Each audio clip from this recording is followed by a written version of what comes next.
So we'll start with our recipe for the salsa. You're gonna need one whole onion, chopped and cubed, and then maybe about 15 to 20 serranos. I used some of my chili negros, but you can substitute 4 to 6 jalapenos and about 6 to 7 cloves of garlic. Roast all that on your comal or in your cast iron skillet, then add a can of San Marzano tomatoes, a large can. You're going to simmer that for about a half an hour and reduce and soften up everything. And then you'll put it into your food processor, where you will proceed to pulse as many times as you see in the video here. You will pulse and then pulse again until we get the right consistency. If you like it chunky, pulse it less. If you like it more runny and watery, then blend the heck out of it. But just find a consistency that you like. Oh, that's hot. And you can add salt to it as you wish. The only two seasonings that I use in here are salt and cumin, ground cumin. So you can also add water if you like to, thin out the consistency. I do like a certain consistency with my salsa. So as you can see here in the video, I do add some water, and I continue to add water until it gets to the consistency level that I like. So you can figure that one out on your own. And once you have it all blended up nice, then you can put it in a bowl after you've seasoned it with salt and your comino. And you can add your chopped cilantro, fresh chopped cilantro, about a handful, and just stir that in, and then you'll be ready to go. Your salsa's done. And the rest is the tortilla chips. So enjoy the frying of the tortilla chips section of this video. Now, on to these. Okay, we're gonna fry up some tortilla chips using grapeseed oil. It says right here, high heat cooking, deep frying, and baking. One of your better health options, I guess, for carcinogen reasons. We're gonna start with some grapeseed oil. You wanna give yourself at least a good inch to an inch and a half of frying oil. There we go. We're gonna use a heat thermometer to gauge the temperature of our oil. So when we get to about 350, maybe 375, we'll throw in our first tortilla. I'm gonna show you how I make chips and salsa sometimes. I don't always like to cut them up and make a whole bunch of chips, and sometimes I just like to fry up an entire tortilla and make a whole bunch of what they call tostadas. And it makes for a really cool presentation. People can break their own, pieces off if they want, or just grab an entire tostada and break it up on their plate and then dip accordingly. So it's fun. So you're gonna lay out a couple of cookie sheets lined with a double layer of paper towel. This is where we're gonna drop our tostadas after they're cooked and season it immediately, because that's when you want to season any kind of chips, is right after they come out of the fryer, because the oil is still a little moist, so whatever seasoning you put on there will actually adhere to the chip itself.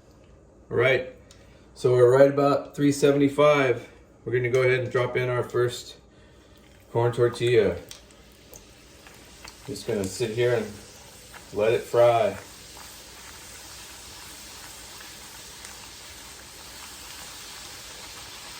You wanna hold it down a little bit. We wouldn't have to do that on me. Look at that.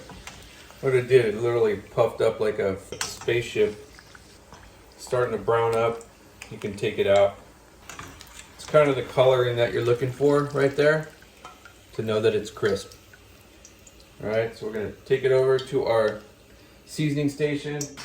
While it's still hot, you're gonna put your salt on there, flip it over. You can see that there's still a little moisture on there. You can make your seasonings too. I get this everything but the elote to season my chips. Oh my goodness. They are absolutely heavenly. I have people asking me, what do you season your chips with? Everything but the elote, Trader Joe's. You'll love it. Okay, next one. Let's see if they keep on popping up, blowing up on me like that. I'm gonna turn it over right away and see if that helps it from doing that. Oh, there it goes. Interesting. Look at that one. Holy crap. Look at that. It's like a sopapilla. Okay, I think I figured out why these are puffing up the way they are. When you put it in, don't push down on it with the tongs in the center, because I think what that does is it creates some kind of a reaction. You just want to let the oil create or develop a skin on the bottom first, and then, if I'm not mistaken, it won't puff up.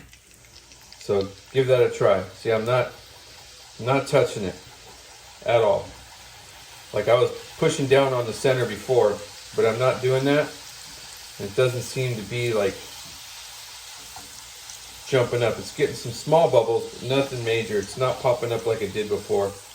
Pushing it down in the center like this had some kind of a reaction that it caused. So let that bottom part just create a little bit of a skin. And then when you flip it over, tortilla's developed a kind of a semi-crispy skin on it. So it's not going to be able to lift up so much. We're going to turn it over. See that? No problem. That's how it should be. Nice and flat. So they get some little bubbles in them, but not major. As you can see, that's a flat tortilla. Now the rest of it is easy. Now you can push down on the center if you want, like this, to hold it under the oil so that it browns a little more evenly. You might want to wear some safety glasses when you're doing this too, if you're this close to the thing, because you can get literally hot oil pops.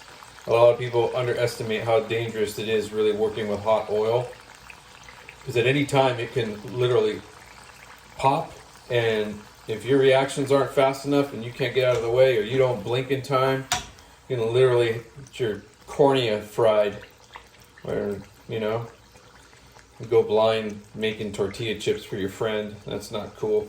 So yeah, safety glasses advised. Final Chef Steve disclaimer. Ay, ay, ay, ay. That's the song you don't want to be singing. All right, see that? Looks nice. Nice and golden brown. Thin, not all bubbly anywhere. Perfect. Yeah, kitchen accidents are no joke. They either involve a knife, which is a very bloody incident normally, or even a partial loss of a finger, or second and even third degree burns. People slip in the kitchen all the time from greasy floors. So yeah, the kitchen is no place to mess around. It's a serious joint. I don't even want to begin to tell you what I did one time. Literally making some caramel, which is molten sugar. So you're stirring it. If you drop anything in there, just leave it. Don't chase it. Well, I chased it. And these 4 fingers, literally lucky. I probably don't even have fingerprints on them. Probably be a thief or something and get away with every crime I ever committed, because there would be no fingerprints. Anyhow, I was stirring it. My spoon slipped out of my hand, dropped in there. I reached in to this molten lava, and my fingertips got coated with it, and they just were on fire. Instead of wiping it off, I stuck it under cold water, which hardened it immediately, like turned it into like plastic, and it adhered to my skin. So I ended up peeling it off with a layer of my fingertip, yes. And I slathered it with Neosporin, and I finished my meal for our dinner guests with one hand, and the rest is history. All right, so here's what you got when you're done. This is how they finish up. You can see they're nice and crispy. They got the seasoning on there, and they just look scrumptious and ready to dip into that salsa. So I'll show you how to plate this up right now. Here's my spin on chips and salsa, and also your presentation. This is a box of Castillo Iguay Rioja, vintage, yes, you guessed it, 2010 100-point wine, 100-point chips and salsa. All day long, baby. And you can do it too. Thanks for joining me, Vinyl Chef Steve.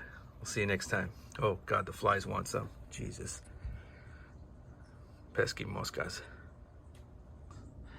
All right, everybody. I don't think you need to be shown how to eat this, but I'm gonna take the liberty and show you. So your friends can grab a tostada like this, take it on a plate, of course, or they can break it off, right here if they want.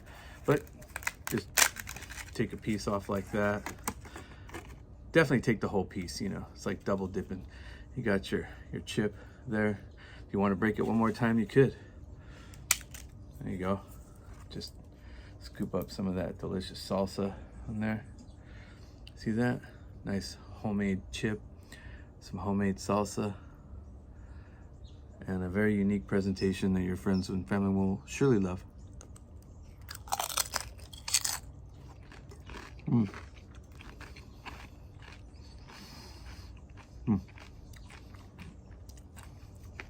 Delicious, so good. Please try this. Don't forget your safety goggles. This is Vinyl Chef Steve. Thanks for joining me again. Bye-bye.